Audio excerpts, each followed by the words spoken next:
Greetings, family, and welcome to this podcast, MelVee on the Go. What a day, what a moment we have today to bring you an exciting but very instructive podcast. On this one, I want you to sit back, go pick up your pen, open up your notepad on your iPhone. We're going to be teaching, whether it's a Samsung or whatever. We're going to be teaching today.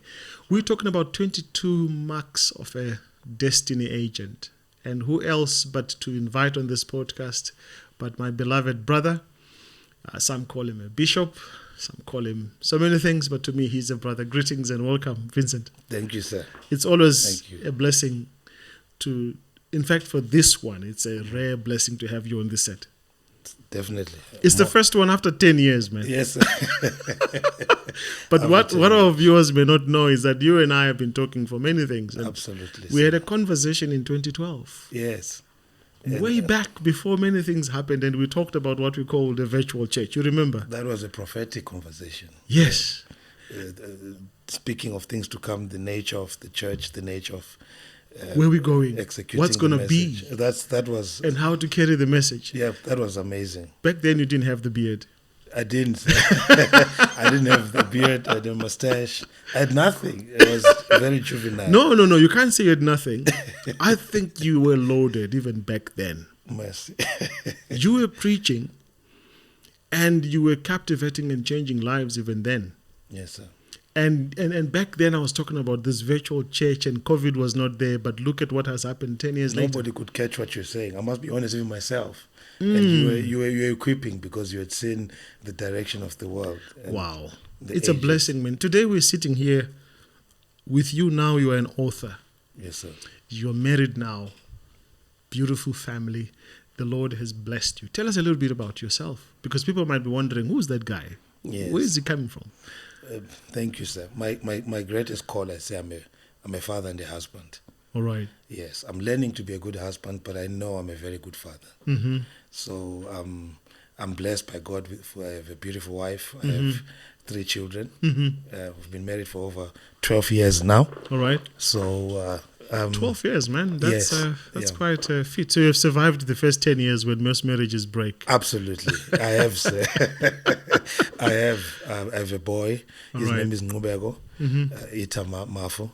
Ngubego is progress. Itama is the strength and the depth of a palm tree. Wow. And then I have my boy, Mkuseli. He's my last. All right. So I'm not saying them in their order. All right. Mkuseli Mafu is Mkuseli. He comes to strengthen the home.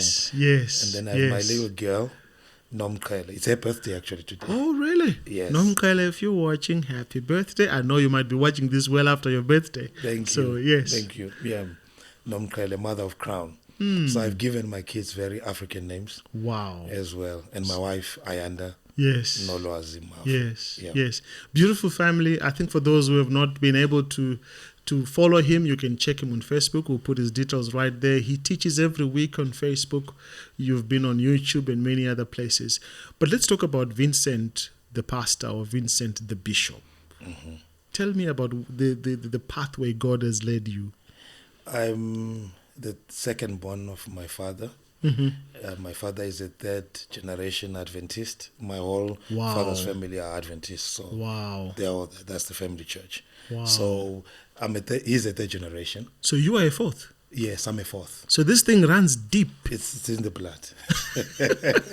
Well, I'm the black sheep of the family because I'm the one that dares to try and take my religion to the limits. But you need to tell us about that. The core. I always say you cannot unbecome an Adventist. You can't. So you're trying to rebel against your blood. Not rebel, expand consciousness, but not rebel. It comes out as rebellion. All right. But I'm trying to get the reach to different dimensions. Maybe my methods may be flawed, I agree. Okay. But I'm a student still. I'm still learning. But you're comfortable in your skin when you do that? I'm comfortable in my skin if it's about saving people. All right. Because sometimes people do things for their own selfish reasons. I overextend myself and my message. All right. To come out of the culture that it was brought to us. Yes. When this message came to our parents, it came in a different culture. But because now there's more information, there's more knowledge, Yes. and there is a quest to understand who I am, our people, I'm expanding that very message to a place where it's sometimes colliding with the culture it came. In fact, I always find the battle between truth and culture, it's very bloody. It's Absolutely. very difficult. And many people have been lost in that battle. Absolutely, sir. But your roots are still grounded. My roots are grounded. I always say in everything you have to never insult your mother. So to me, That's a good one. That's a good one. Is my mom. Wow. I came from that womb. Yes, you suckled from there and you grew. And grew, and I am what I am. I discovered my gift of preaching at the age of 12 years as a pathfinder.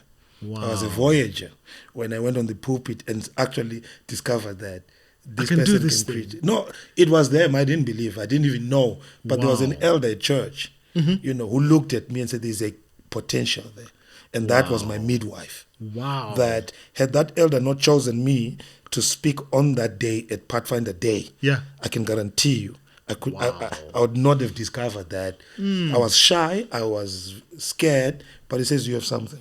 And I didn't see it. He said, "This boy is carrying something." And then just give him again. So now the second time I'm on the pulpit, it's not a Pathfinder Day. It's a normal pastor's day where I got a slot. I'm saying, "Oh, okay." Wow. And again.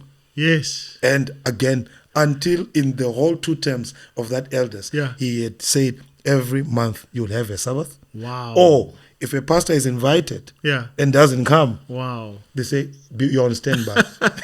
So I was always on standby at church. So you became the destiny man. Yes, you sir. were marked. I was marked. And that's a sign. And here we are talking about the 22 marks of a destiny destiny agent. Yes, sir. And so at an early age, someone pointed the mantle on you. Yes. And said, "You preach." Yeah. But tell us about Vincent, the author. I see you've published beautiful books, and we're going to profile them right there to our viewers, and also we'll ask them to. But I think you've brought my copy here. I wish I could actually show them. Tell us about Vincent, the author. That's the best version of my gift, being an author. I learned early not to be thirsty for the pulpit. Okay. Life gives you pulpits everywhere. You're a musician, you can sing anytime. Wow. And I think that the death of the age of Chechianity or Chechianism as we have it is the quest to think that you can only send your message on the pulpit. All right. When I discovered as an author, I wrote my first book at the age of 19, which teenager. was called, in Zimbabwe, Bulawayo. And let me tell you about the launch. I'm going to give you the footage of the launch. Wow. I united, sir. In Zimbabwe at that time, Bulawayo, there was this multicultural gap where the multicultures had moved away and had their own church. And when I began, God gave me a friend by the name Pastor Pike. Okay. And then I was friends with a lot of multicultural people. All right. So when I wrote my book, it was No More Miscarriage. That was my first book at the age of 19. Wow. I wrote No More Miscarriages. They did a bad job in the print work and everything, but it took me to place, and I did. So writing is there. I wrote that. When I launched my book, we were 500 people in that venue at the academy. In that venue, 5, and they were full. Multicultural, white people, black people. I could see people from the conference and people from that all there. And that's when God began to whisper me in my ears that your most powerful gift is the pen, not your voice. Wow, don't thirst for the pulpit. No, thirst and I never for the had pen and paper. The pen. Because by that, I began and they were there. And the books and everything. And I landed in ETV. My first interview was in ETV. Wow. All the way from Bulawayo, being called to ETV. Right here in South Africa? In South Africa. I had no vision of ever coming to South. I was happy. Wow. I was at a church called Advent Hope at the time. And I was very happy because they gave me a home. They accepted my gift. But I won't lie and say this. There's no place in Bulawayo where my gift was ever celebrated? Denied. No. I will give credit. Oh, you were not denied? No, I was celebrated. You were accepted into many places. I preached at Pelandaba, which was literally at the time the standard of saying you meet the It was standard. the Jerusalem. The Jerusalem is Zion. If you can preach at Pelandaba and have a crusade at Pelandaba, you can preach anywhere. Wow. And that's what my conflict. I can't say the church has been rough with me. Okay. I can't say that. All right. The church has always been accepting to my gift. It has been me not understanding the gift Yes. That has helped me. You are like Jonah. Yes, because I'd come here, I preach everywhere. I'm there, but I didn't know what to do with it. I had a deeper thirst than the gift. There was but a I didn't know fire what to do. burning in there, and you didn't know where to set it up. I didn't know how to set it up. I didn't know what to do with it. Wow. I have 2 music albums that I've composed. I have, music. sir. So in doing, I have one. I wrote a book, Significance, which was my book that exploded me. All right. And that book, I have a music collection of the wounded woman in the Bible, and then I write the expressions through Afrocentric genre. I wrote that and I did it using like Chico Twala type of expressions, because I speak and I give them, and they did that. And then you do like poetry kind of. Absolutely, sir. Absolutely. Is this published somewhere? It is. I'm going to give you that as well. Wow. I'll send that to you. It is. So writing for me has given me more access than speaking. Wow. People don't know that. I heard you talk on one of your live, on Facebook Live, saying you took 10 years to write one of the books. That was The Demons in a Man's Mind. That's a powerful one. The Demons in a Man's Mind is my research to the systematic destruction of black men. All right. It goes into the history of slavery. And where we are now is slavery part 3. First, slavery, they took African bodies, human collateral, which is what I call factors of production, men. All right. And they took us in ships and they went. The second time they came back and said, no, we don't need them now to work. They built their economies, built their cities. Yeah. Now their nations and empires are there. They said, now we don't know. So 1888, they broke down slavery, emancipation declaration, no more. But then they went to the partition of Africa. Hey, their lands are beautiful. Yes. Let's expand. Wow. Then they came. And then in that, said, no, now we don't need their land. We are here. Now we want their minds. Wow. So now we are in the age of mental slavery. The template is the same, but the appropriation. The execution is different. Yes. Now, in writing that, there were laws, protocols of how you enslave people. All right. Firstly, break the men. Okay. And I call it back breaking, the breaking of the men, where you take men and the warriors and you break them in front of the people they lead. So when you break the men, you have ownership of the home. That book was written from Exodus 1 verse, when Pharaoh talks about the fear of the expansion of a race.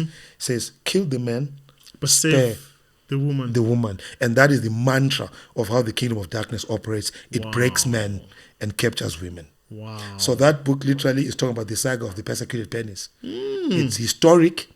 It talks about the 7 levels of homosexuality. All because right. when we talk about homosexuality, with all due respect, I'm not talking about your sexual orientation, your gender affiliation.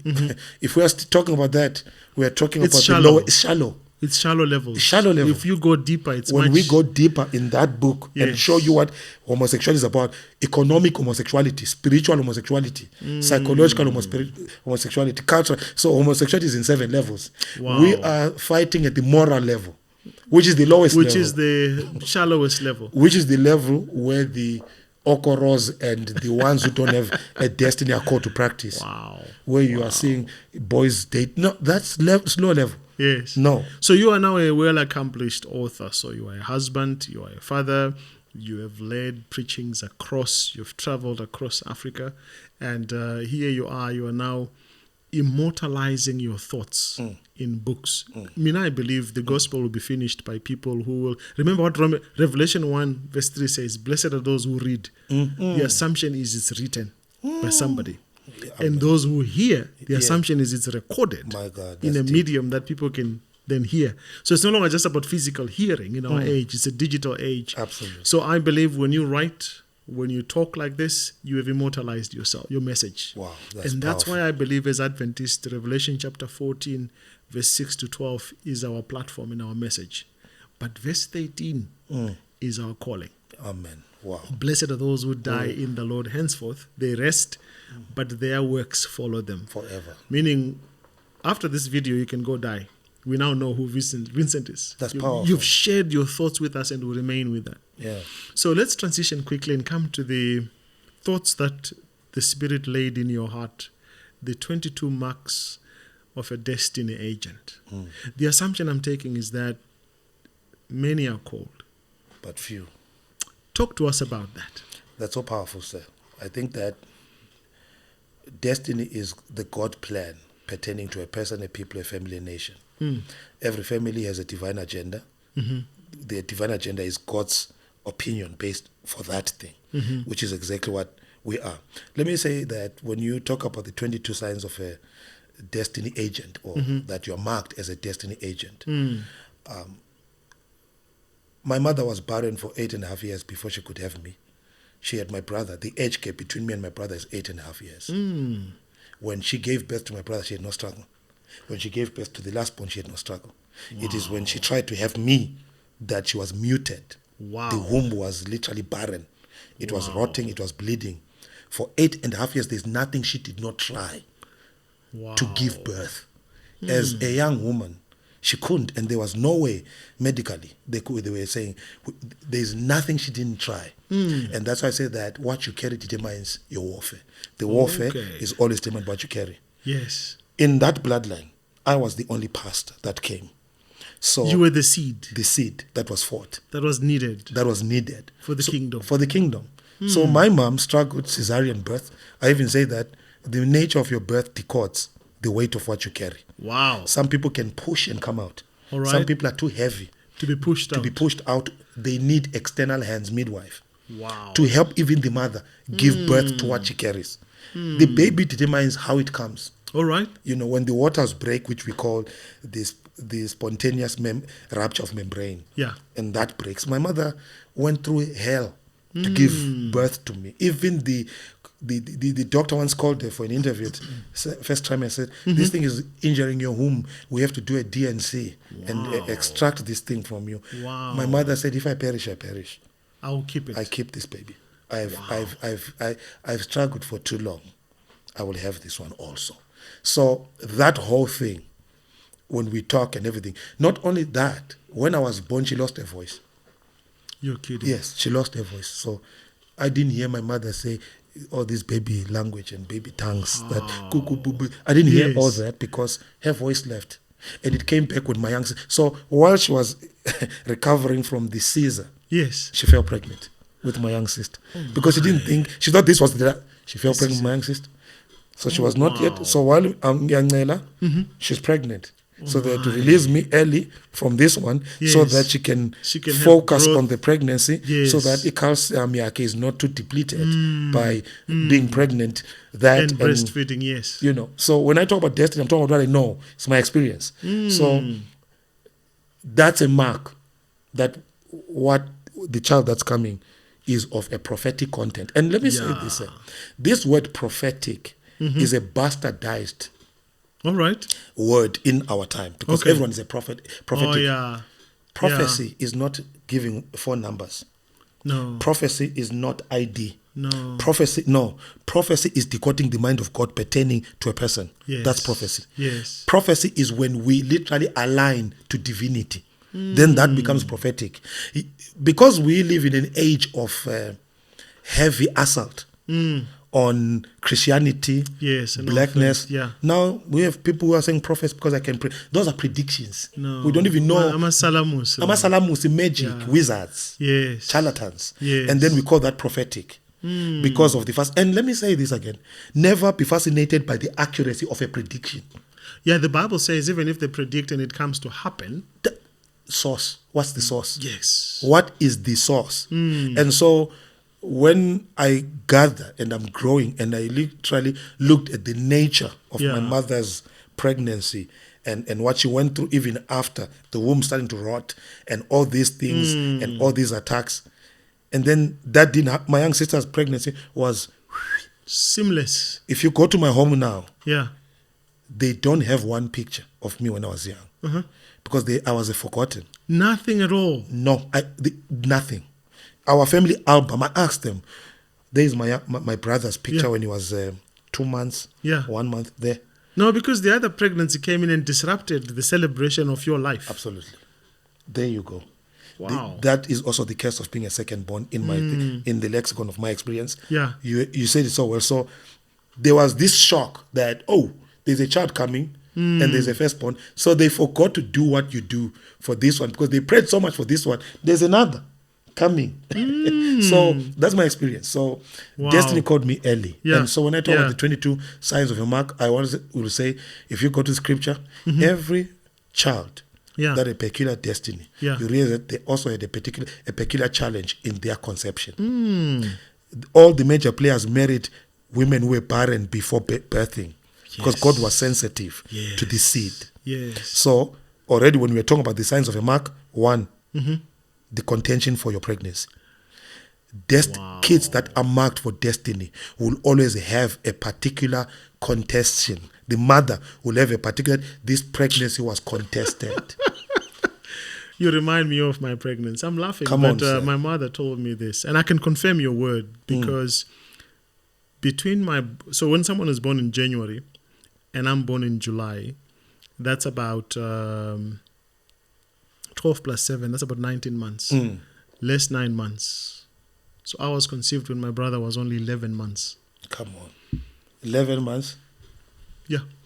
And my mother tells me, Umangube, that when she discovered she's pregnant and my brother was not well, she says that night, I plan to tell your father that I don't want to keep this pregnancy. I'm telling you, I can't heavy. Because for the sake of this one. That's heavy. I cannot. That's deep. Then before she did, she says that night before the father came back, she fell asleep and had a dream. So a bright light shining on a mountain. And this light kept growing until she could see it reach to her lap. And then she was shocked, and then she screamed out. There was a knock on the door. My father was coming in, and she says, "Why are you crying in your dream?" She then says, "No, I had a dream. I saw this light on a mountain." And then by the time they talked about the pregnancy, the father said, "That is the light." Come on. That we're keeping that baby. Wow. And the Bible says that the light of the soul of a man is like a candle in the hands of the Lord. That's powerful. I was seen as a light. Yes. There are many dreams, I will tell you, many before, maybe after, and later on. But so I can confirm, a mark of a destiny agent is that the pregnancy is contested. Yes, that's the first mark, that they will have a contested pregnancy. The father will lose a job. Yeah. All the other kids were swift. This one was born. You lost a job. You went through a famine, financial famine. What's going on? The enemy can sense the prophetic weight. The devil cannot tell. He's not a prophet. He can sense. But he can sense that something huge is coming here. He can always sense, and he will contest. Some of these jobs that are lost, yes, it's a contention of your soul. It's a contention of your soul to drown and suffocate this thing that's coming that will wreak havoc in his kingdom. So you will start to attack the vessel that carries it. You will start to attack the family, the finances, and the funds, to a level that they will say, why is it that this child is coming with so much contention? It's not the child, it's the divine cargo that the child is carrying. Wow. Because we all, like you, look at what you are doing. Yeah. When you're talking about light, that the father, your mother said they saw. Yeah. Your productions are illumination to the minds of people. Exactly. Whenever they watch MelVee Productions, you are illuminating the minds of people with kingdom light. You're right. You are that light. You're right. And man, I shared a message in 2012. No, I think that was I can't remember the year, 2015, I think, at one of the ASI conventions, the first one for SID. The video is there. I think I'll share the links. People can actually watch it up there. And I said, I've seen a cycle of sevens in my life. Every 7th year, I go through a cataclysmic crisis that shifts my pathway. And I've always seen that the shift is always towards the destiny. There was a time when I got sick and didn't go to empty my bowels for 2 weeks. The day I did empty my bowels, the previous night, I had a dream. 2 men calling me to come to the gate. Come. And I was crying and I couldn't go. And that day, Ukoko Wang Tandazela, and they bathed me. And that day I went to the toilet. Wow. And my stool was a small little black round thing that just popped out. And then afterwards I played. Wow. So I talk about the cycle of sevens. That there's always a crisis. If it's not career, it is family. If it is not family, it is finance, or it is my health, or it is something else. And finally, even this ministry was birthed through serious pain. Let me spare you the trouble now. Come on. But I can tell you, I can confirm that not only your pregnancy, but your life is a contest. you're just talking about sicknesses. One of the signs of a marked child are sicknesses that cannot be understood. Yeah. You go to the doctor says fine, everything, but you've got these sicknesses that are harassing you. Those are satanic cartels that are trying to short circuit and prematurely cause you to die. Yeah. They will attack you with some strange diseases and sicknesses that you're saying early.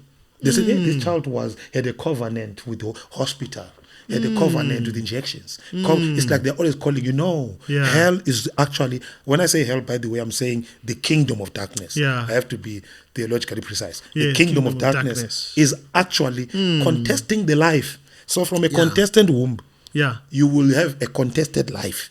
Wow. Your life itself, demonic wooing, because they're after you. That's another sign, sir. Okay. So let's move on to the next one. So your pregnancy is terrible. Your childhood is unique, and you talk about the third one where you say, as a child you loved God, even if you did not know God. Yes. You had a fascination for the supernatural or for the things of God. Yeah, that's a sign again. A fascination for the supernatural. A fascination for the weird. Even when you look at you, they look at the type of... One thing my wife tells you, or people, I'm very boring. I don't like watching TV. Okay. I don't like going to movies. I don't like quiet time. All right. If I have it, I stay in the house. I'm happy. You don't want to be disturbed? No. When they go for good. But for me, if they take me to a movie house, I'll sleep. Oh, my. And they say, why is the problem? I said, I'm watching... My mind is being manipulated by fiction that was written by someone else. I get. You know what I used to do whenever we watched these strange movies? I often tell my family, no, you don't need to be afraid. Someone has actually holding the camera to shoot that thing. So what are you scared of? Yes. Or what are you scared of? You've gone inside. There's no pain there. You've gone inside. The cameraman was holding that camera so that you can see this scene. Yeah. So why didn't the camera run away? The whole experience for them. Exactly. Yeah. Yes, sir. Wow. And then you say here, nothing looks normal to you when you're growing up. That's number 4. Yes. Even when you fit in, always you stand out. Absolutely, sir. That's the case of Joseph. I know you love Joseph so much. He's one of your favorite Don't people. start I know me you on that one. I know that. Yes. And you can see that you don't fit in. You don't fit in. They will say funny jokes. Yeah. Everybody's laughing at the joke and you're trying to say, it's very hard to fit in the clique. When you're called, you always don't fit in the club. And that's it. You're always weird. Okay. You always are weird. You go there, everyone is having fun, but you're the odd one out. You're the misfit. Say, what's wrong with me? Everyone is here, is enjoying this. You go, they are playing soccer. You are not enjoying. Yeah, they can. But with you, you are not fascinated with the norm. Yeah. But could it also manifest in a situation where everywhere you go, the mantle is always given to you? You can't keep quiet in certain meetings. They'll say, why are you quiet? They'll always look for your opinion. Yeah. Could be also a manifestation of the same. It is absolutely. I'm in absolute agreement with you. Yeah. Because this is, you use the biblical terminology of the mantle that's upon you. Yes. It's not you. We must address that. Yeah. It's not you, sir. It's the mantle. It's what's upon you. Yes. Don't get drunk with that, Yes. because sometimes you think it's you. No, it's what's on you. Yeah. But there's also elements you mentioned here as number 5. You experience situations that are trying and difficult. That's the bread of the cult, struggle, but it should not be permanent. You said something before we started this, when you're talking about a plane that is on the runway. Yeah, the jumbo jet. The jumbo jet. It has to have a long runway for it to gain momentum. Yes. And that runway is literally it running against friction. Yes. Running against gravity. You see it working, but it's literally struggling. It's breaking. It's fighting gravity. Yes. When you are called, there will be a lot of conflict and iron that comes after you. You will realize that when the other kids were going to school, paying fees for those, it was easy. But when fees came for you, then they say, maybe, okay. They would pay, but after struggle. Then you realize that it's the mental, as you're saying. Yeah. So those things are very common. Even the Adventists will talk about Ellen White. I can fit all these 22 in her life. Wow. All these 22. Wow. From her injury, eye injury, Yeah. to being a misfit. Her lack of education. Prolific writing, and a fascination with the weird. And so when you even look at her life, Yeah. these 22 all of them. Poverty was there. Against all odds. But she broke through. We go to, who is he? William Miller. Yes. A mathematical engineer, a mathematical genius. Yeah. A person of intrinsic gifting. Yeah. But when you look at his life, you look at his relationship with his family, it's a mess. You say, okay, then no, it's the calling. If you don't appropriate the calling well, you'll actually denote as a curse. Because you say young. All right. But no. Yeah. No. Yeah. It's the calling. Yeah. You talk about prophecy magnet. Yes. You become a prophecy magnet. That's number 7. Yes, sir. No, number 6. It means there's a lot of, the word is poured in you in a very captivating way. Yeah. You are a prophetic magnet. One of the things about being called is that the Bible talks about Saul. It says that he was shoulder above other men. He had presence. Yes. He had weight. One thing about having a destiny mark as a destiny agent, wherever you go, you attract people to speak something into you. Wow. Whether you go into an Adventist church, yes, or you go into a charlatan church, yeah, or you go into whatever, yeah, you will attract someone, say they want to speak into your life, and that's why it's dangerous. Can I tell you 2 things that happened to me? I'm in Nottingham, UK, studying. Yes, and I invite one of my friends to attend. So the church gave me 2 weeks to preach, to start up a new church. It's now called Upper Room Ministries in Nottingham. Wow. One of the biggest in North England. As we speak now. I was the evangelist there, given the mantle by Dr. Herbert, who was my pastor then.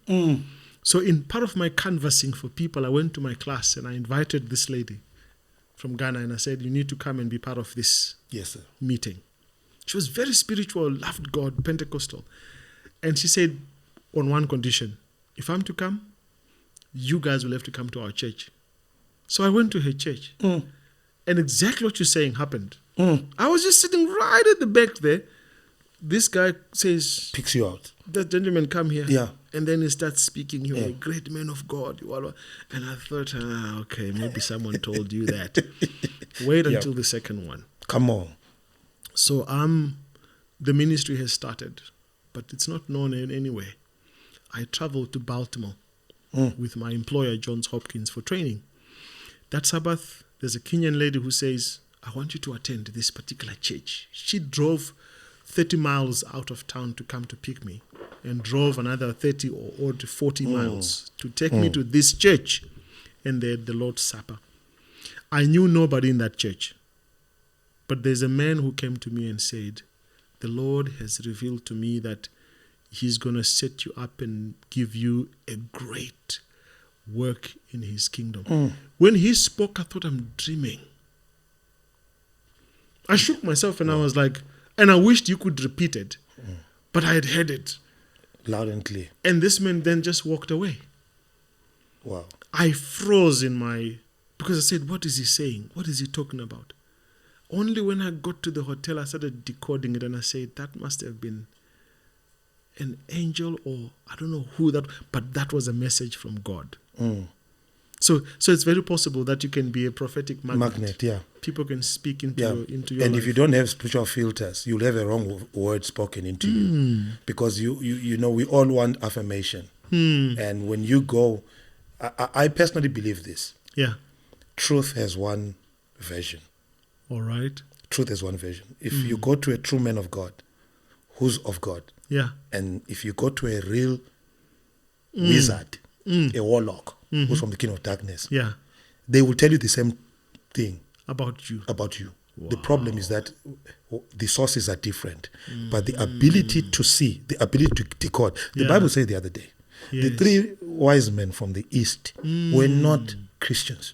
Yes, they were pagans. The Magi, they were not spiritual men. They called them the Chaldeans. Yes.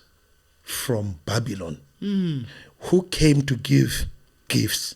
Those gifts were not theirs. All right. No, they were sent. When Daniel was serving the 5 kingdoms, he didn't have children because he was a eunuch. He was castrated. The inheritance, Daniel had inheritance. People don't read this. Daniel had inheritance, and all his inheritance from serving 5 empires. When Artaxerxes allowed the people to go back, the Chaldeans were instructed by Daniel to remain.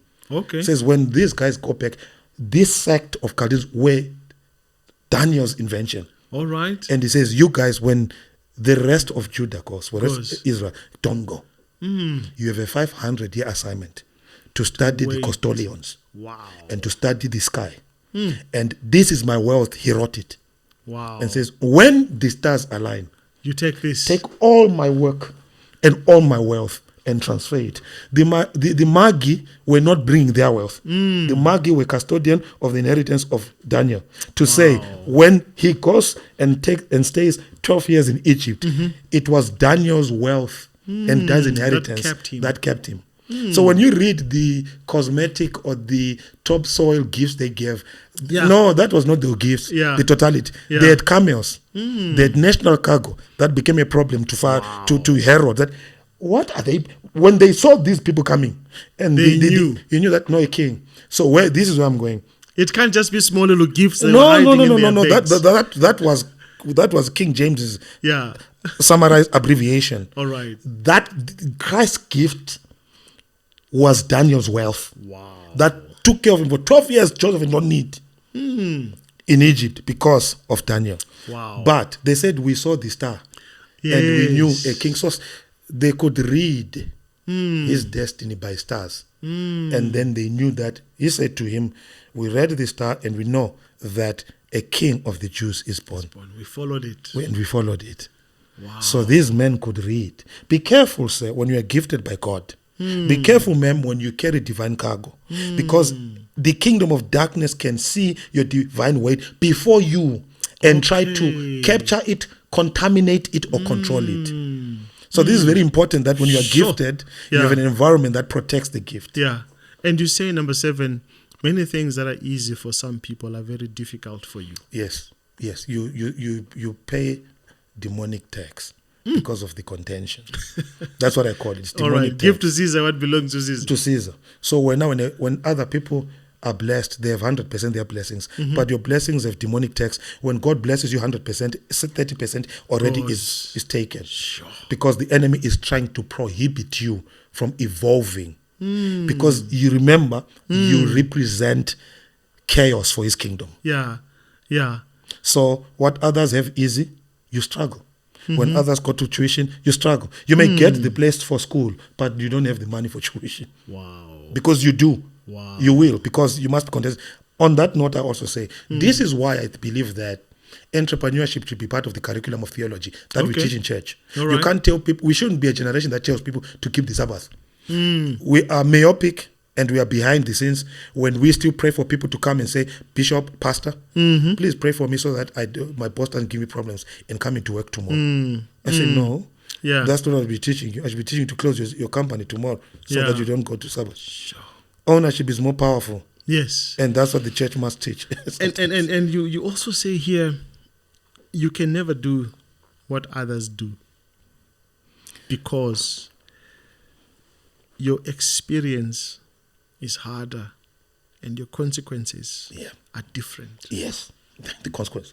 That one is the golden one for me because other people can get away with things you cannot.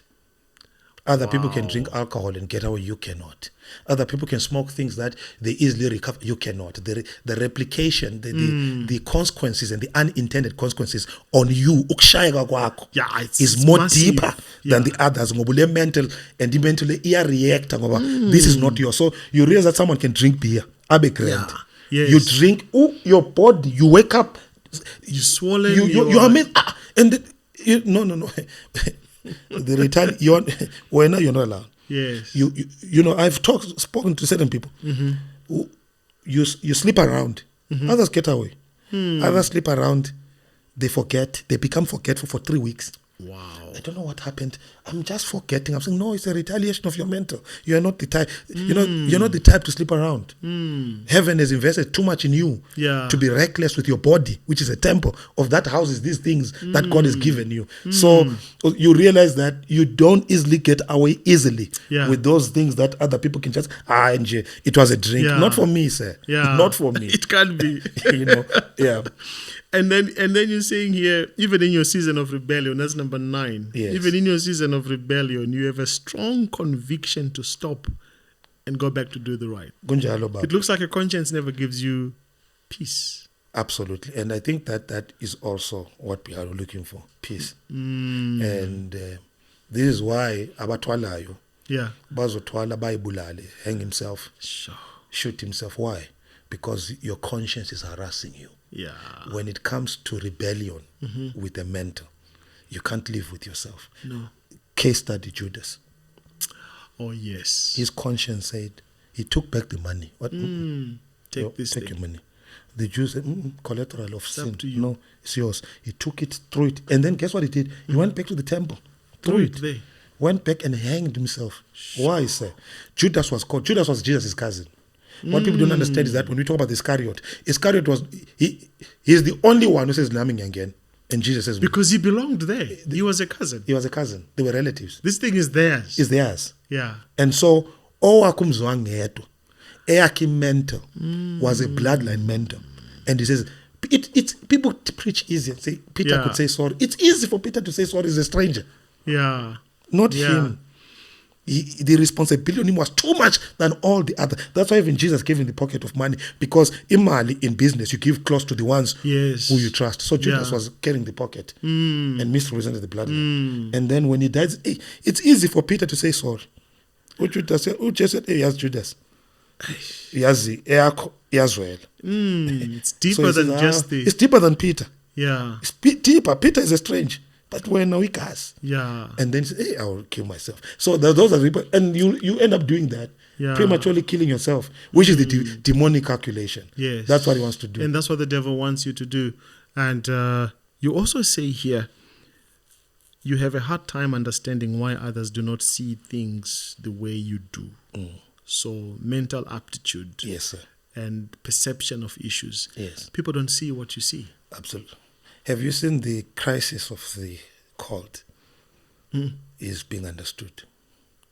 We say pastors are hurt because most of the time our sheep do not perceive at the level of our giving. And then now you are lonely, and now you are misunderstood. Yes. And now people, and so you why are you fighting me? Or why are you not understanding me? That's the people are not going to see it at your level. And it's up to you to realize that I'm gifted and I must literally have the stewardship of my gift to those who are not yet ready to receive at that level. You know, sir, there was a time Mabonga said something interesting. He had sent a text message, an email through a Macintosh. All right. And then to someone receiving the Toshiba. Okay. And then his Toshiba read it as a virus. Says the file I can't open, it's a virus, because he was using Apple instruments. And when it comes to iOS to Android engekho lapho. You even open something else.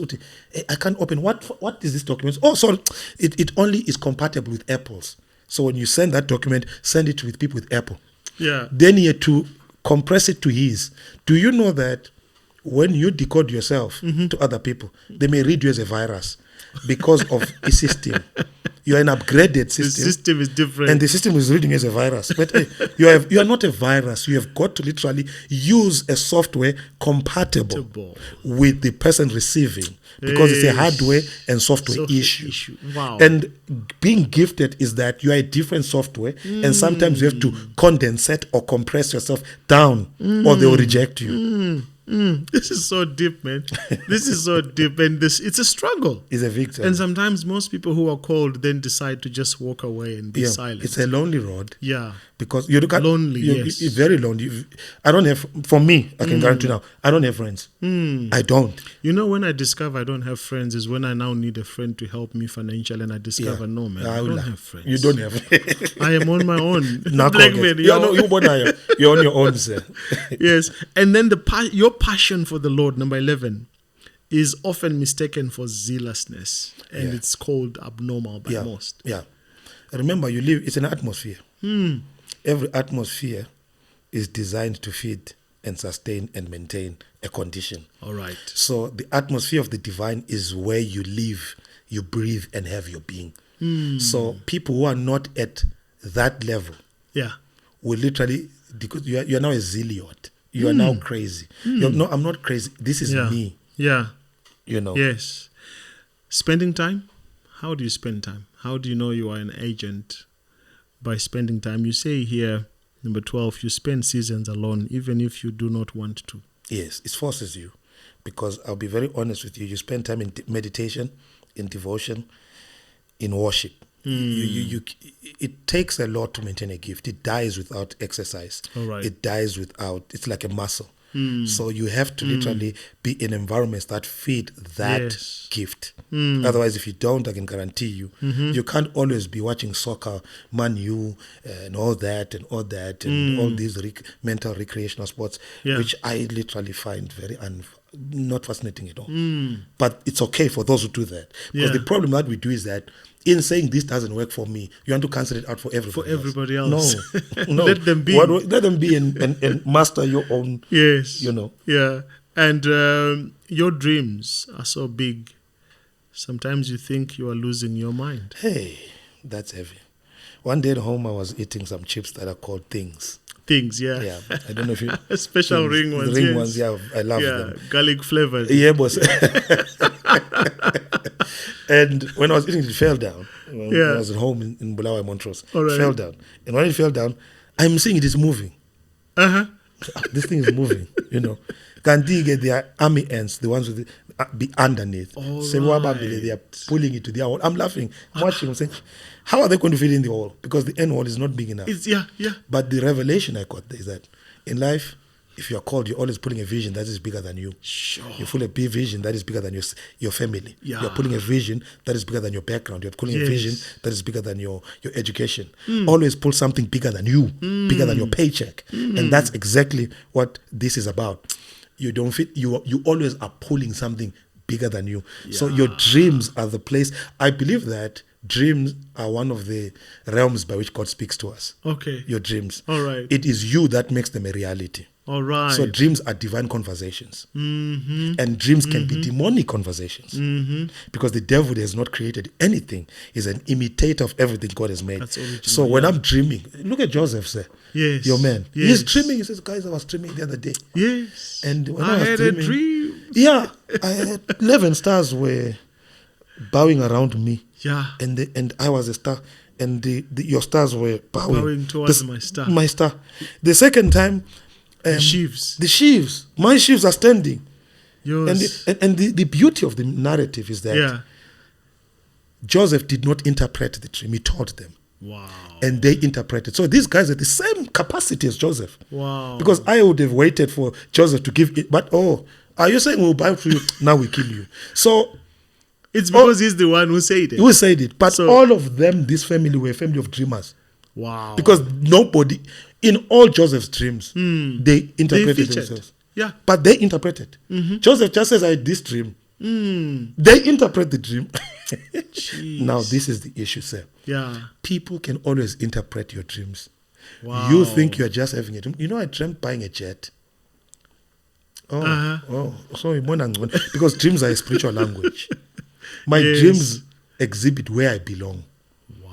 And sometimes people will kill you for your dreams. People will be antagonistic to you because your dreams literally are a language. And therefore, one of the things heaven gives, you will never have normal dreams when you're marked. You will never have your dreams are always telling. Your dreams are always telling. You must be able and be careful with who you share those dreams. All right. You know, because your dreams can get you in trouble prematurely. A premature exposure of a dream can be a catalyst for premature death and destruction. Yeah. So the audience is very critical. But you see, the terrible thing with that one, which is often the case with the called, they are so zealous to share that they don't discriminate in terms of who they share it with. It's like a ball. It's like a fire. It's like a fire burning inside. Yeah. Remember, dreams are meant to be shared. Yes, they're not meant to be kept. And that's the problem. They are not meant to be kept. Yeah. So when you tell someone, hold it, it's internally consuming me, and this thing is not supposed to be kept. The Bible says, write down the vision. Yeah, make it clear. Make it clear. So that whoever reads runs. So a dream must be interpreted. A dream must be released. You said it right there, the audience. Yeah, but look at this now, strangely. Maybe on another time we'll talk about it. The brothers had a part in the greatness of Joseph, but they didn't see it. Oh, yeah. Because Joseph had his sheaf. Yeah. They had theirs too. Theirs too. Wow. Could it be that when we destroy the dreams that have come to our presence, God will shift the dream to Egypt? Powerful. Hey, that's and that deep. the greatness of Egypt was meant to be the greatness that these guys had Yes, with sir. Joseph. Yes, with Joseph.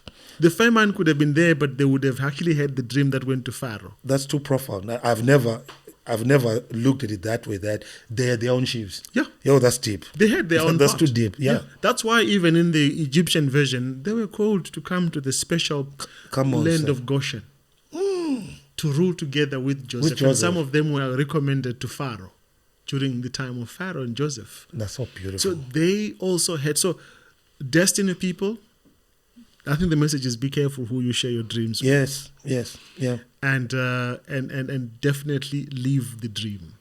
Don't just leave it as a narrative. Yes. Go about and live the dream. But sometimes these dreams and these life experiences, you say here on number 14, can leave you struggling mentally and emotionally.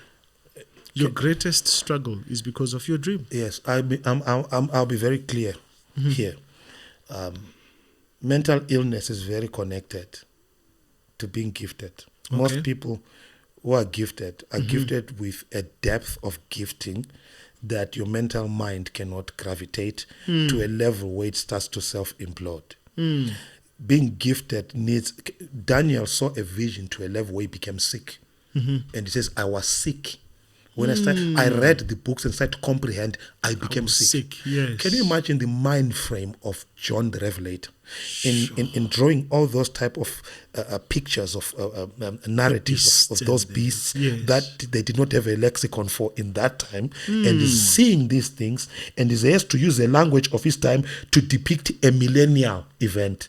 And do you think the mind of people like that, I can guarantee you, if you don't have a strong mind and mental exercise, that's why the Bible says, meditate on this word day and night. What is the purpose of meditating? Equilibrium, balance. To remain resolute. To remain resolute. Because I won't lie, sir.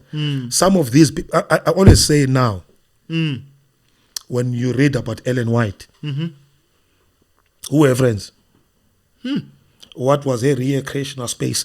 To comprehend the things that you saw, the things that you are saying, the visions that you're saying. Sometimes you look stupid like a fool in saying them, and when they're going to come, because most of the time the revelation doesn't fit where you are. When you are seeing those buildings in Empire Building burning at that time.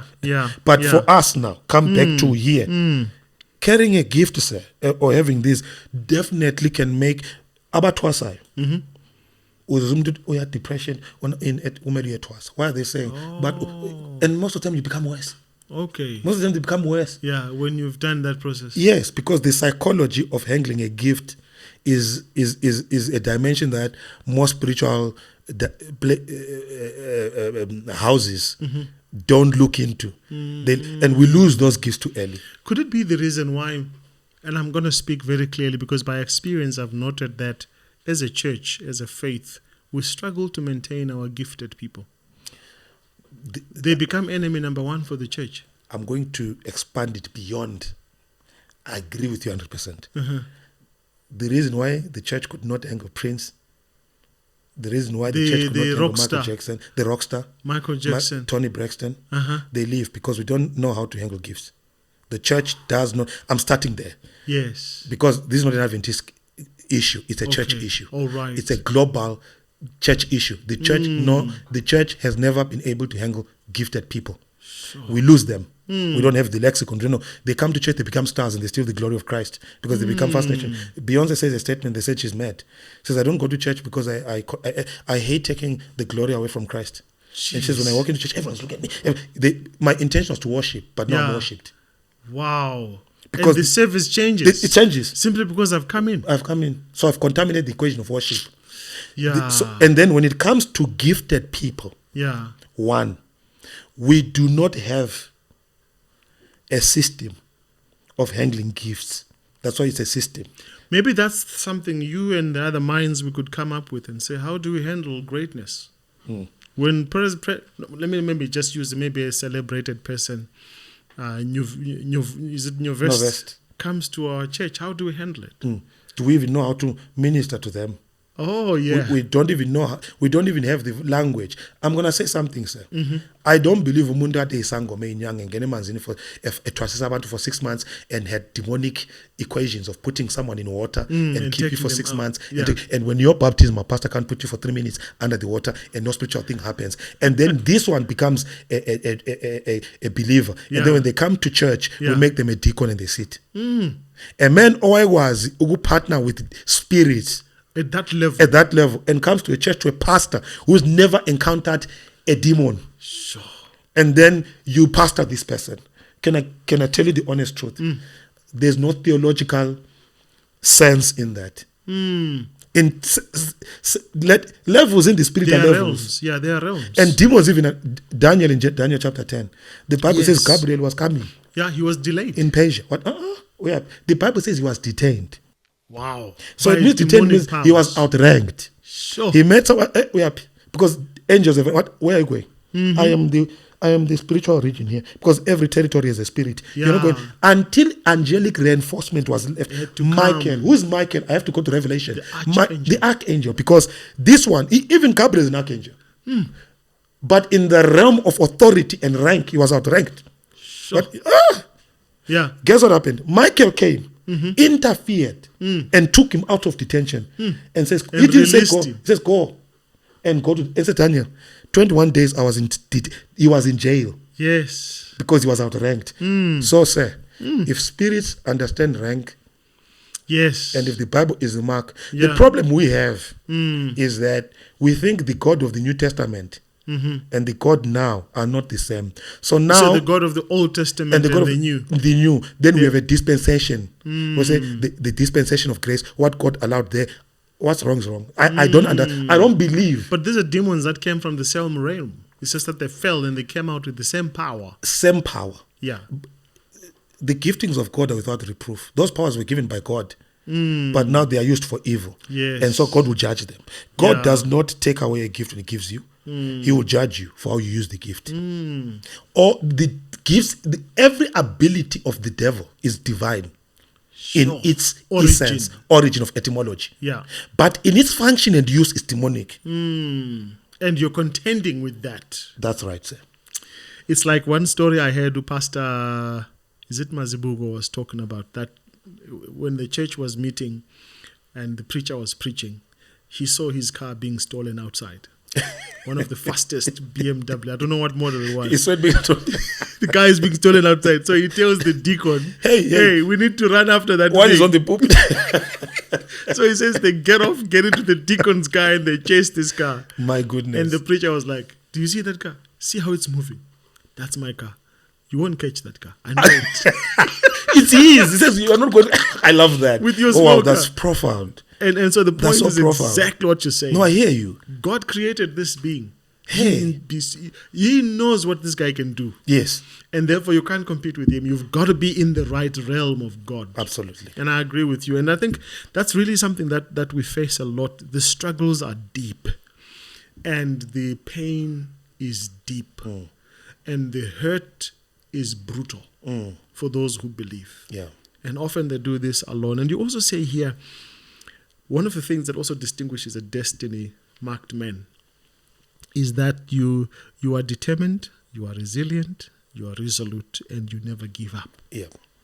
You were saying that now when you were starting this business and all. Yes. I thank God I was stubborn.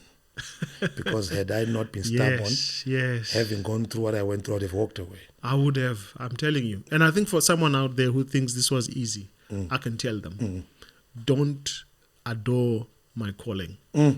Because you don't know what God took me through. He's hidden the struggle from us. Yes. We will see the fruits, You see the lights. the beautiful cameras and all this. I always tell people, if I was to take off my spiritual shirt and show you the scars that were stabbed into me, not by strangers, but by people I know, you would then realize it is not easy. It takes a lot of resoluteness and resilience. And I think for me, to confirm that point, if God never spoke to you and made the calling clear, don't even go there. You will come back and leave this thing and become the bitterest enemy of God. That's so beautiful. So that resilient tenacity not to give up is your honors. As much as you are gifted and marked, yes, that it's your honors to. Because when you give up, what happens? It's the greatest loss. You've lost. And then you are a shell of destiny. Actually, that's where I wrote about the book No More Miscarriages. Brooke Shields. I had a story where she miscarried a child. I'm currently praying for one of the young ladies now who they lost the child at 7 months, just like Brooke, and then the doctor says, we have to induce labor. Oh. So you have to carry full term for 2 more months with this medication and antibiotics, and then your waters will break. Do you know the pain of carrying something that's dead but it looks alive? Oh, man. And then the resilience to go through that and then have another child. Oh, my. And then not give up and say, no, after this one, I'll have another child. Yeah. That's the resilience of a destiny carrier. That I may have lost a baby. Yes. But you know what? Yeah. I will carry. And that's the resilience. Loss does not threaten you. Loss becomes your friend. No. When you are destined, you have to go through every test so that when you're in the place of elevation, there is no demonic bickering that can take you out. I always say to young pastors that one of the things that must happen when you are married, your marriage must be tested, and if you're going to make mistakes when you are small. Okay. Before you get to the limelight. Because when you fall from a high place, the sound is louder than when you fall from a low place. Yes, and the applause is even louder. Absolutely. And the onus is on you. Yes. So that's so brilliant that what you're saying, to say that stubborn, resilient tenacity, say, you know what, loss does not threaten me. Yeah. In fact, I went for 1 year with not even one subscriber on our channel. 1 year. And that's why I remember who was our first subscriber. Because I longed for one to come through. That's heavy. This ministry of over 131,000 subscribers yes. went for 1 full year with not even one subscriber. That's heavy. And when finally... And you were on? Yeah, we didn't stop. We kept posting. Some of the videos didn't even have views. And you kept recording, paying money, paying production. We kept putting it up. That's why when the first subscriber from the Kingdom of Lesotho came through, we celebrated it, and I still have his number, and I know who they are because they confirmed that if I can start with one, I can get to 1 million. Yes, sir. Yes, sir. And so this same example of the jet, the struggle. When you stand at the airport and you look at the jet taking off, you would think this thing will never take off. Because it's slow, it's very sluggish. Even when you're inside, you can feel this thing is too heavy, man. It's too heavy, but give it time. Come on, sir. With consistency. Yeah. Give it time. With the throttle pressed down, this thing will take off. And when it takes off, it's not easy to land it. Hey! When it takes off. It's not easy to bring it down. Just bring it down. It's a long... But when it goes, it goes. I love that. And so I think for me, that is such a powerful point. But I want us to move on to the next one. In terms of your faith and your hope, you use a very good term there.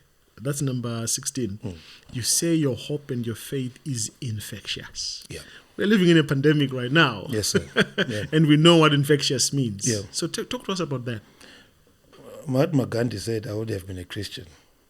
Oh, yeah. They preach very good. And their theology and their soundedness is brilliant. But they suffer from the same defects that we have. I've not seen it lived. All right. Says I've not seen one. I've heard them. I've read them. But I've not seen one. Who lives it. So let me stay. because both Christian and Hindu We're struggling on struggle that on that one. The greatest message is one lived. The greatest gift is one lived experience. And unfortunately, well, not unfortunately, because what is the major advantage of those we deem charlatans? What is their major? They are very infectious.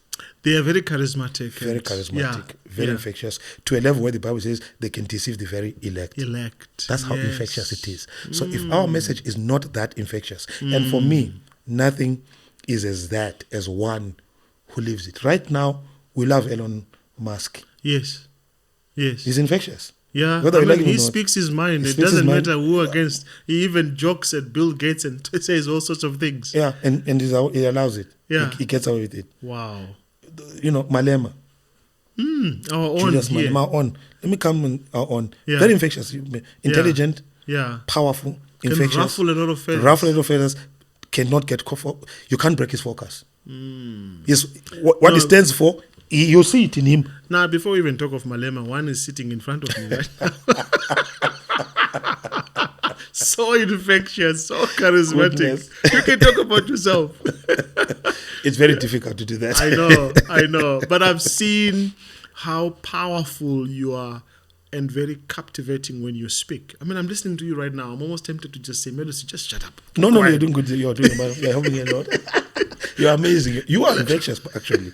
You are. Oh, thank you. You are. Thank you are. So much. Yeah. Thank you so much. Now, number 17 says one of the marks of the destiny marked agents is that they love worship. Yeah. And they love prayer, and they love to be in the presence of God. Those are the pillars that undergird me. When you compromise my worship, you compromise all those three elements you've mentioned there. Yeah. You've killed it. This is why I believe you're infectious with what you worship. All right. Being infectious is actually exhibiting and betraying what you worship. I am an addict of God's presence. All right. I'm an addict of His word. Someone says that even if you tell me that this thing is a great hoax, it's okay. I can give you the benefits. I'm a patient man now. All right. Patience is not my virtue. So even on character virtue that they give me, I've seen this thing work. I've seen it work. I've tested it. I've experienced it. Yeah. So for me, I personally believe that that's what actually to worship, to praise and to connect and to do all those things. Yes. Are a result that I'm sold out to this thing. This thing here is not something in Mali or anything. No, actually, I can say with you, this is more an expense to you. Absolutely. Than it is an investment. An investment. Yeah, it takes It's more. a kingdom investment, yes. Yes. Physically, you are planting physical seeds. Yeah. Your time, your family, your wife, and things that money cannot buy. Yeah. But you are sold out. Yeah. Worship for me is not in the synagogue. Okay. Worship is in the platform of your life. All right. Your life is the stage whether I can tell that that's a worshiper or not. You don't have to have a badge. You don't have to have a wristband. Yeah. I'm a believer. You don't have to have all these uniforms and markers of identity. Yeah, actually, those are for those who don't worship. To cover up. So that you show me that you are worship. The other day, we were fasting. Yes. We entered an Indian shop. They were burning these things. Yes. When I entered the shop, fasting heavy. The guy comes and says, sorry, please, I ask you gently, leave my shop. I say, why? All right. I'm buying. Why is it? I'm here for, Is it, am I a query? Am I? No. That's not the issue. He says, you are disturbing my things. Point blank. I'm giving you, I'm telling you that, no. The I'm presence not of God. Says, you are disturbing my thing. He was burning this thing, what you are disturbing. You know, he taught me something. Yeah. And, when they burn incense. Incense, yes. Or when even Jews burn incense, which is frankincense. Frankincense, yes. When you burn it, when there's the mystery of the smoke. Okay. If you look at the Bible, God's presence everywhere. Yes. They smoke. Yes. Moses, Moriah, Sinai. Smoke always accompanies. The prayers of the righteous are like smoke. There's a mystery of smoke that the Jews are fascinated with. Now, this is the essence of smoke, the language of smoke. All right. When you burn incense in a spiritually clean place, Uh-huh. it rises up. Straight up. Straight up. All right. If there's spiritual contention and bad energy, Yeah. it flickers wiggles, around. flickers around, Yes. and they say pray to a level where it stabilizes and it goes up. It says the moment you enter my shop, look at my flames. It says when you look what's happening here. There's a fight here. It says you're the only one who's contending, calling my. It says please leave my shop, please. Ouch. I don't want your money. I don't want anything. You're messing my things. Presence of God. The presence of God has its own voice. you. It goes before you. And I always say, when you are truly anointed, you don't have to announce it. Yes. And again, for those who are gifted, if you're really gifted, Yeah. don't try. They say, don't try to shine when the light is not on you. Okay. All right. When God gives you the stage light, Yeah. it's your moment. Yes. Sometimes God hides you because you're not ready. Mm-hmm. You know.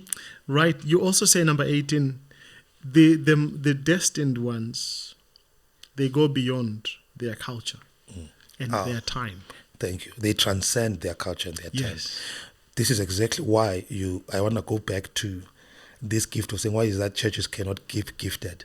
Because they Yes. you started speaking about virtual church 2012. Yeah. It was not that was not our culture. I mean, in that time we didn't have. In that time, I think Facebook was not yet there.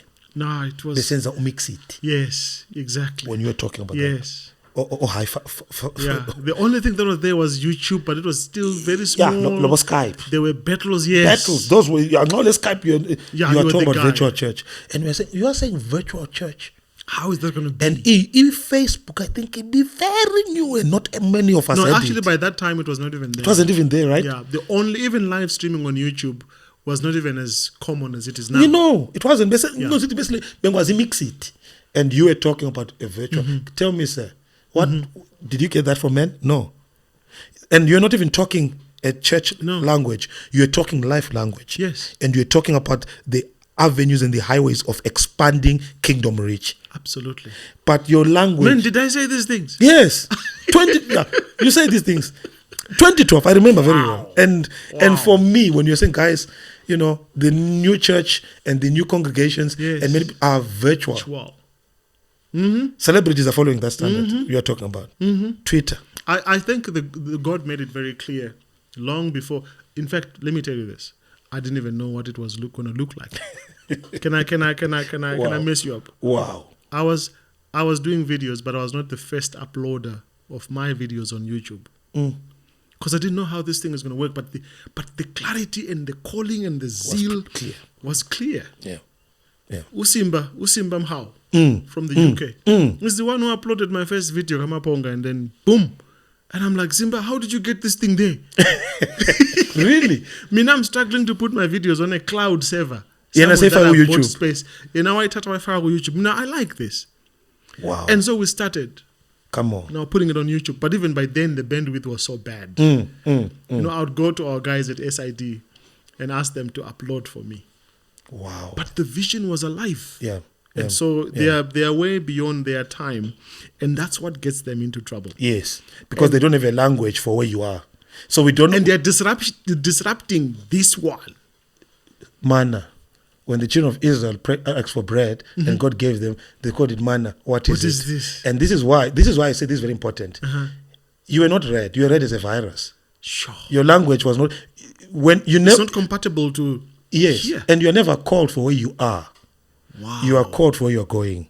Wow. And that's why you will never fit in. So the language betrays your destiny. You know what I say about that? When you live in your hotel or your house for a wedding, you don't dress for the street. You dress for the destination. And when they will see you in the township dressed they're like, what are you doing? Yes, sir. And so you begin to announce where you're going. Absolutely. Even the moment By how you're dressing. Exactly. And that gets into trouble with the culture of the day because you are for the future. And I think that's a very powerful point. Now, you talk about here, number 19, we're almost getting to the tail end. You're saying you love people and often you forgive easily. And that becomes your major downfall. Because you cannot be called and not love people. The prerequisite to be called is for people. The calling revolves around people. Regardless. I know that's a language that maybe we may not have in our ecclesia as a movement, but in the 5-4 ministry, of Ephesians 4. Yeah. So some he gave apostles, some he gave this, some he gave that, Pastors some he gave and that. bishops, But yeah. all those ministries were for the perfecting of the church. They were given for. So which means that every gift God endows a human being with is for his bride. It's for mankind. So the prerequisite is, I've never seen. That's why I have a hard time looking at these pastors who are carried like kings, and you enter in chariots, they're carrying you, and you. I said, this is not for people. That's my problem. You. It's about you. Yeah, your ego. Your ego. Yeah. Ego inflation and all. Don't tell me about protocol, because people know how to manipulate the lexicon of spirituality to a level to justify nonsense. Let me tell you, be a simple man. And this is why you realize that most black people, because of our cultural extravagancy, when we have church and have this, we become clowns. I went to one church, I was invited to a white church. It was a 2,500 seat.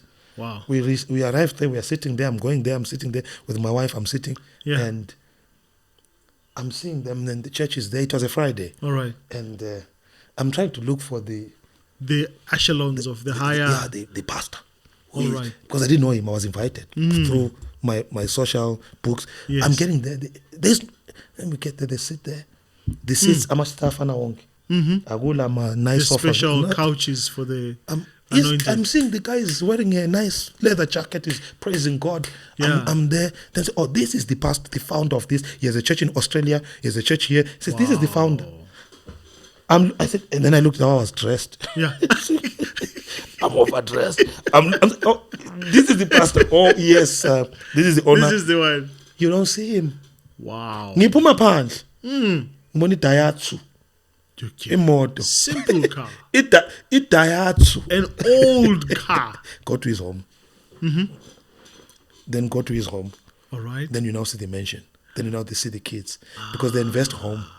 Low profile. All right. It's not about me. I don't think 90% of black pastors are always hijacked because you're announcing yourself. Yes. With the big cars. There is a book called The Millionaire Next Door. You bump into them at Pick and Pay pushing a trolley wearing slippers, and you won't see it's a millionaire. See a black millionaire. You are so open target. They don't look at, they don't have to ask. They say hijack that one. So you must love the people. You must love the people. Sir. Not about you. And this element of forgiving is a deep one, because most people who are destiny agents, they trust people so much, and such that they are often taken for granted, and sometimes they're cheated, they are hated, and often you have to find yourself that you have to forgive the people that hurt you, because you've got something bigger. They will, let me even say this, the Episcopal way of ordaining bishops. I was watching an ordination of some bishop. I was invited, and I was listening. I was trying to understand the callers they wear and all this. So the man it took time to go into the ecclesiology of all that. I'm listening. He says, you see, this collar, this white collar, people don't understand about the dark ages of AD 31, where there were the persecutions of Nero, Emperor Nero, and all that, and how the law said that when you're guillotining or when you're beheading, if you hit once and you miss, the guy is free. That's a law. Sure. So you had to hit it. You only hit it once. That was the law of guillot. Yeah. So what they would do is that when the martyrs were being taken for guillot, they would put metal collars around.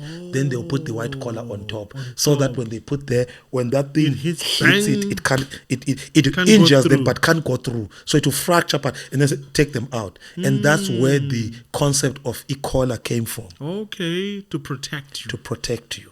All right. And where I'm going with that is that the guy being ordained, they'll take something and they'll start putting water on them and say, do you know that these people who minister will spit on you, will lie on you, they'll spit on you, and they'll do that thing on them, they'll betray you, they'll hurt you. Are you willing to say that as I'm pouring this water symbolizes their spit, you will still pray for them, you will still love them, you won't take it personal? Do you swear?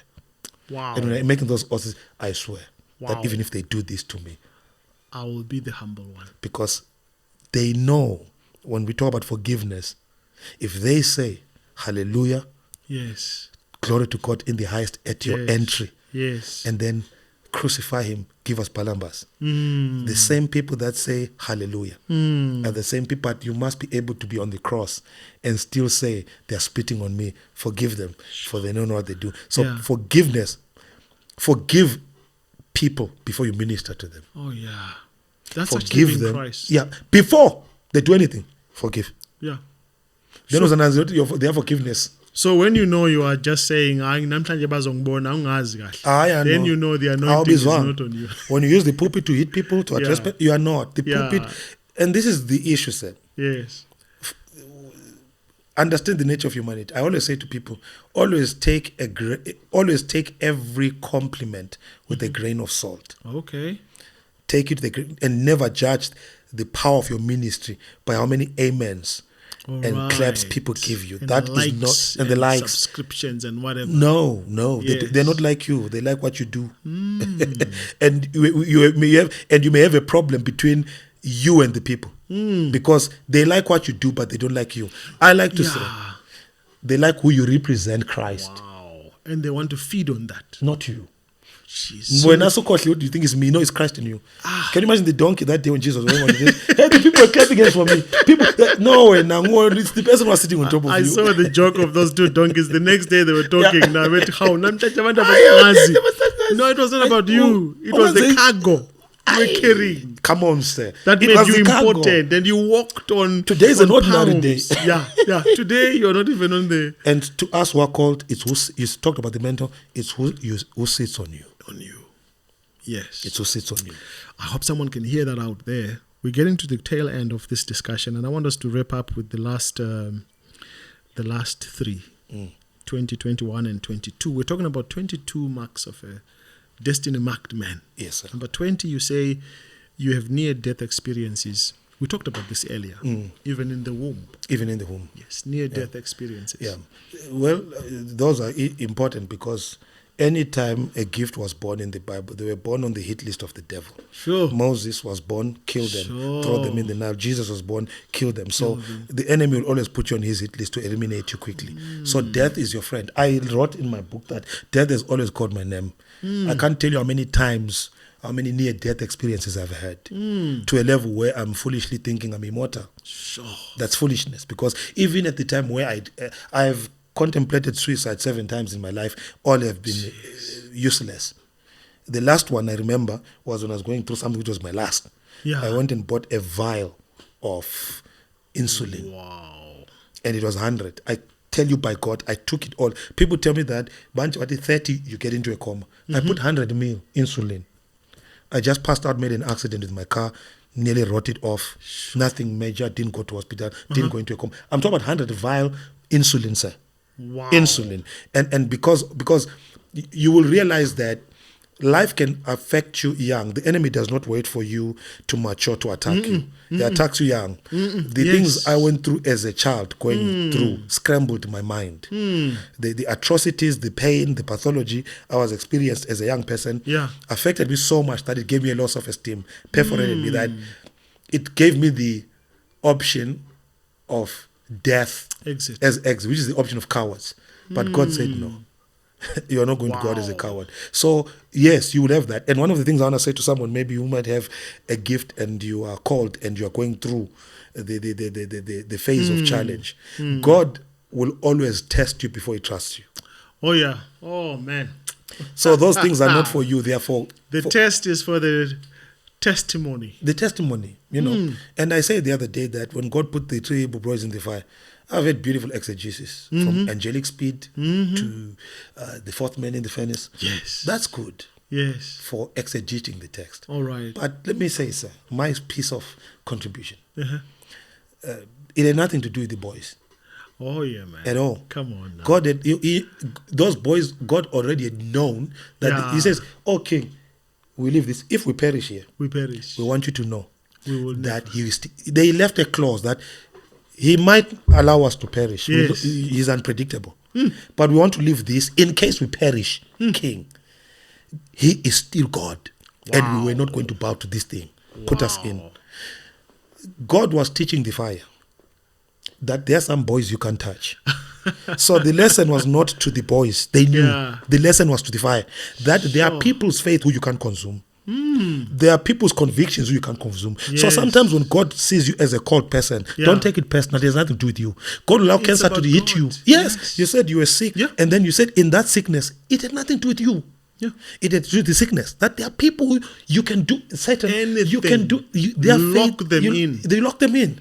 And that's it. And so when you come out of that, that's your testimony, not for you, for somebody else. I wrote that book, sir. Yeah. About a victim of divine assignment. Let me actually get that. Andrew, just pass me that copy. I think we need to show our viewers that we're not talking about things that are just mediocre. We're talking about real things that are that God has done. And I love this cover, man. You can open it. I brought it for you. This is I hope you can see it right there. This is from Vincent Mafu. And victim of divine assignment. Yes. I'm going to break it on set. Break it, sir. Yes. So you go through near-death experiences. I've gone there. I've taken pills. You know, at home there were pills that were called malaria pills. Amanorolon. Norolon, yes. Yeah, was it, sir? Yes, I know them. You go, sir. No, you don't take those for you go for malaria. Yeah. You go. They will assist you very fast to go. They failed me many times. Wow. But the issue about it, why I even wrote about those 22 signs of being marked, they frame the whole experience. Because the book, people ask what it's about. The book is about being molested and abused as a young person. Yes. As a man. And having other virtues on the side. It's not a book about just me being molested and injured. It's a book of what life tried to do to me growing up. Wow. And so when you say death, you are dealing with death. Death becomes your friend. I said this at the SID radio station that day. The guy who read that said, death has always called my name. What do you mean? I said, death has always called my name. It knows my address, but it has been forbidden from taking me. There are some of you now who survived accidents. You've been in an accident 4 times. You even tried to commit suicide and the rope broke. You tried everything and God said, no, why? Why does he preserve? Because God always preserves what's still assigned. Sure. There you go. And when death calls you, it means life called you first. Wow. It called you first. Wow. Now, this is a book that you're saying is a key to conquering the most gruesome battles of life. Yes, sir. I'm going to take time to read this, and I encourage you to please get in touch with Vincent, the bishop, as we call him, and the warfare will be won because there are tools to help you in that book to understand that. But let's look at number 20. I think you mentioned here a very powerful point on number 20, and you say, actually it's number 21. People don't get you. Often times that includes even your own family. Yeah, that's the most painful one, which breeds the wounds of rejection, father wounds, mother wounds, sibling wounds, because of not being rejection from anybody else is okay except from the family. Yeah, I want to say this one, that the purpose of your family is to prepare you for an enemy. Okay, it's a battleground. It's a battleground for preparation. So don't think families are just given. Families are battlefields. They are preparation. They're manure to feed your soul. Yes. I'll go to your Joseph. When the Bible says that when Joseph survived the betrayal of his brothers, Joseph survived the death threats from his brothers, the scandalization from his brothers, there's nothing outside Joseph's house that God had not prepared for him to see out. In fact, all of his battles were at home. Actually, his battles at home are nothing to compare to what when he said, you are scandalizing me with the Pharaoh's wife. Small. If you hear where I'm coming from, actually my father thinks I'm dead. Sure. I'm a dead man a dead man. Put in prison, but the issue is that was preparation. Jeez. So every person that assaulted me from my house, every person that has ever said you'll never be anything, the names they've given me were preparation for what ministry is all about. People will call you a charlatan. People will call you this. I've been called that at home. So now, what you guys say for me actually there are videos I saw of you in Nigeria and people were like, Tugile is gone. Let me tell you, that's an Adventist church in Nigeria. Victory Sanctuary by Pastor Buki. Yes. I was called to do offering in Nigeria, an offering service. Yeah. And I went, I'm a creative person. Yes. And I said, the man of God is an altar in God's house. That creativity got you into trouble. Very. And then I said, Pastor, come and sit here. I said, today, honor your pastor. Wow. And Nigerians are very extravagant people. Of course. And very prayerful people. Yes. Very amazing people. I see them on their weddings. Yo, yes. So when we're giving dishing. offering there, Yeah. they started putting money in my own pocket. Wow. They became a financial and economic stampede. People were putting money because of, as you say, I have this energy and I was young. I don't have that now. Yeah. When I was young, I used to conduct choirs standing on pier, say, "Master, the tempest is raging," and do all those. I was young. I was like that. When I went there, yes, I'm talking. It's the first time I'm talking to 2,500 people. Sure. And you're like, the people are like a sea. It's the first time, and not with that energy. It's my first time in Nigeria. And I'm doing all these things. I'm saying, God will bless you. God will bless you. Yeah. I stutter. I do have a stutter. All right. Now it's mild. And then I said, but you have not stuttered since you started. Yeah, well, thank God. But I do have it. My tongue sometimes gets that. Yeah, and I have a lisp. All right. Yes. When I'm doing that, then I say, Satan will bless you. So I'm talking, God will bless you. God will bless you. Then I'm saying, I make a mistake. I say, Satan will bless you. Then I say, Satan will bless you. It was exactly 2 seconds, 14. 2 seconds and 14. Yeah. Milliseconds. And that was in that time in 2012. Yeah. When I come back, they waited. Yeah. It is only when Bishop Maponga was starting core that we correlated, and I was with him when he was doing core, which was not a church, it was a ministry. Yes. That was a ministry outreach. Absolutely. Yeah. In context of ecclesia. Yeah. They were no tithe collected. There was never that. But we enjoyed fellowship. We'd call Benjamin Tube and all these people to come. Now this happens. Yeah. When we go there, that first service, someone from Durban, cut. But that clip. Because that's when I announced that. Oh, we love sent it. only 2 minutes, 14 seconds. Yeah. Satan will bless you. Satan will bless you. Cut. And that. But now ngokumafu. Yeah, there I saw that one. I saw that one. Yeah, satanist.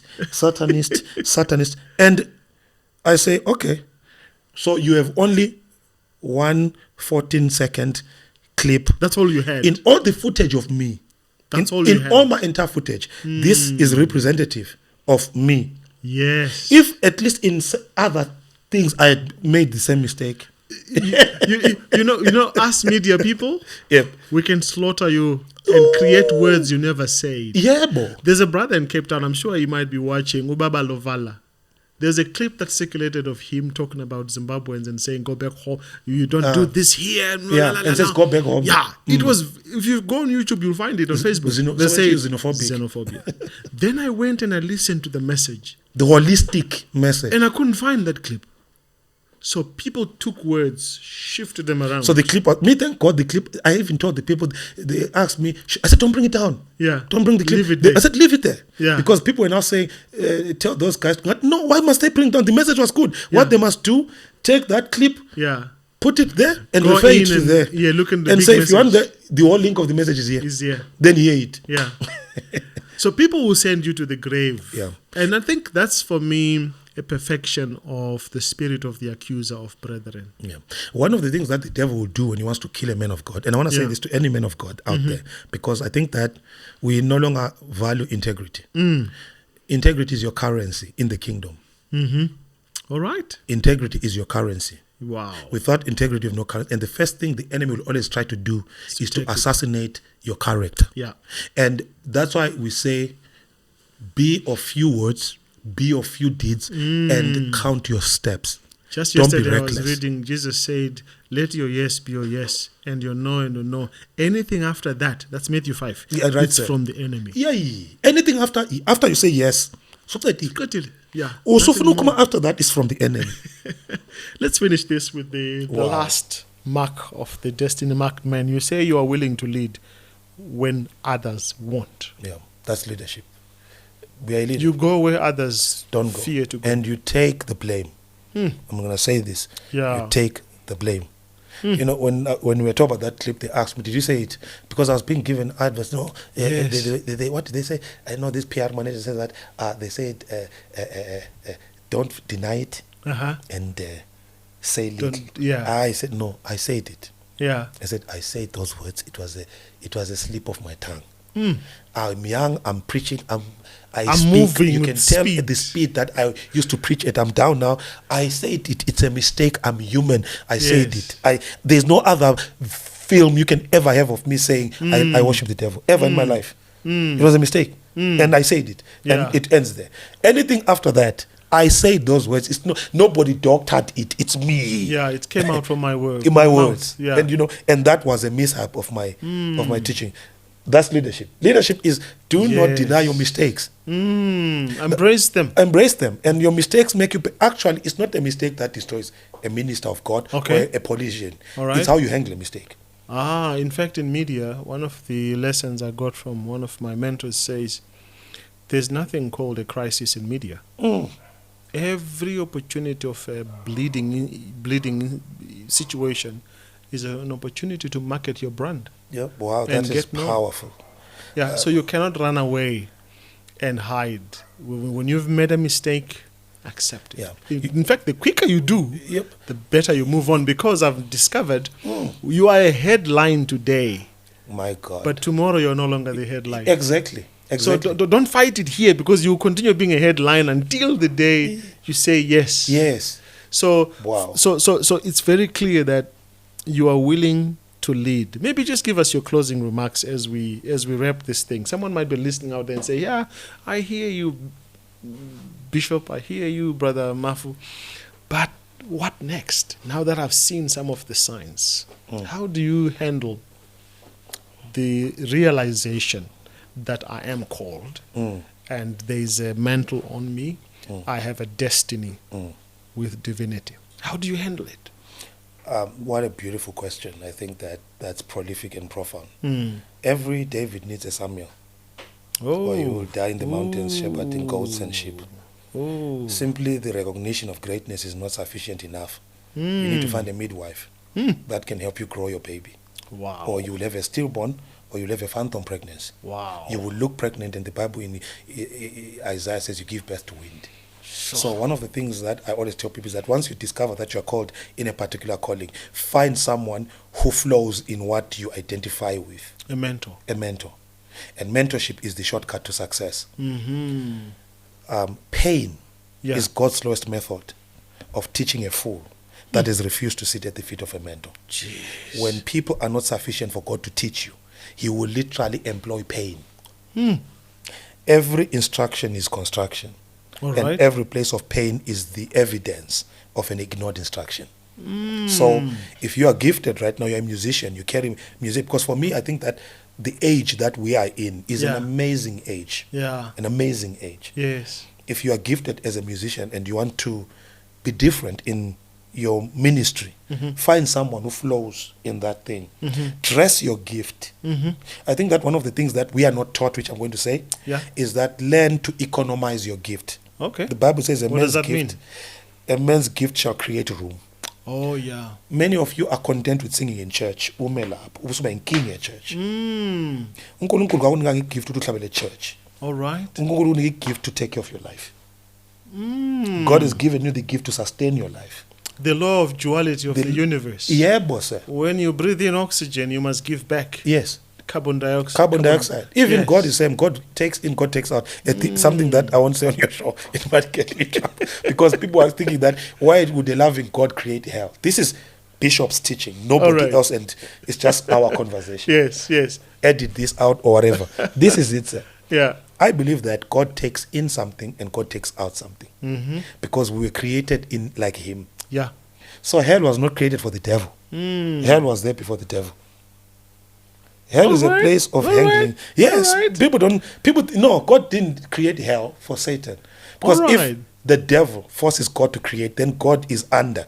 God is not inspired to create by what you do. There. That place was part of, let me say this. This is me. Yeah. Hell was designed to handle divine toxins. God breathes in something, God breathes out something. The toxins that come from the Creator can only be handled in hell. So when God breathes out, it's hell that sustains the toxins that come from Him. Because God has to take in worship and God has to take out something. Let me make it nice so that it's not bad. Yeah. The divine carbon dioxide that comes from Where God is it consumed? is consumed in hell. Hell was never meant for mankind. That's why it's sulfuric. It's sulfuric, and it's toxins that are not in creatorial dimensions of a creature. So now God says, oh, when you sin, you become a divine toxin. You belong there. You belong there. So sin contaminates you to become, you are still divine, but intoxicated. Let me bring you back now. I see you've gone deeper and way off. To everybody that has a gift. Someone is sitting there and worried. I'm cold, so ngenzeni mentorship. Mentorship. You need to find a mentor. Yes. To nurture your gift. You need and to use grow. your gift to feed from your gift. Yeah. The purpose of the church is to rehearse your gift. And be released. Do not try to establish your empire in church and start fighting system. Hey, my brother. Start fighting things. Don't do that. The church is already an established system. Use it as a platform to like, look at us. We started preaching in Pathfinders. We didn't need any of the podium you gave me to preach as a Pathfinder. Is the same. Is the same I'm using now. I don't need a church now. I can confirm that. Hallelujah, sir. The speaking, the ability to teach and explain, I learned it in AY. AY. Superintendent. You're a Sabbath school superintendent. All these PR skills. People don't understand that church is not just about worshiping God. The skill that's there from just being a superintendent, Sabbath school superintendent, it teaches you organizational skills, teaches you PR, teaches you all that. Then you take that to your life platform. We wrote a book because I realized that these things work. Each time I speak at Sabbath school, people laugh. Or people listen. People cry. Let me write this thing here. Boom, wrote a book, I'm gone. The church, I like what you said, the church will allow you to grow your gift and then be released. Yeah, that's it. That's it. So thank you so much. Thank you, sir. I think we're going to have to do this many more. I'm looking forward to reading this one and perhaps coming back to discuss more. So to our viewers out there, if you've been watching and listening this has been our attempt to direct you by showing you 22 things that are visible on a destiny marked man or woman. I hope this has been a beautiful. Give us one more last statement before you go. What is the thing that you want someone to remember out of this show? Your parting shot. My parting shot is that the battle that you go through in life is always determined by what you carry. It's not about you. Don't take it personal. When the enemy is attacking you, he's not attacking you. He's attacking the divine cargo that you carry, which is the God plan, which is your assignment on this earth. That's what intimidates the devil. He's not intimidated by education. He's not intimidated by your religion. He's not intimidated by affiliation. He's intimidated by the God assignment. The very purpose of your existence is the thing that hurts him. So today, find sense in that. If the devil is bringing this amount of artillery, this amount of instruments to attack me, I might as well start to ask myself to take a deeper look. What is it that I carry that has leveled this amount of war and attention from the enemy? Why? Your warfare is determined by what you carry. Your warfare is determined by what you carry. That's a perfect moment to stop this podcast on the go. Thank you so much, my brothers and my sisters and my friends and Bishop. Thank you so much. God bless you. And we look forward to see you next time. Please be in touch with us wherever you are. You might be in Zambia, Malawi, wherever on this great continent of Africa. Would love to visit your neighborhood and sit down and talk about the issues that really impact your life in the part of the world where you are. Also, remember to subscribe to this ministry, this channel, MelVee Broadcasting Network. Just press the like, press the subscribe, and there's a new button you might have noticed right there. Just click that super thank you and donate and support this ministry so we can do more videos and travel to your place. God bless you. See you next time. Bye.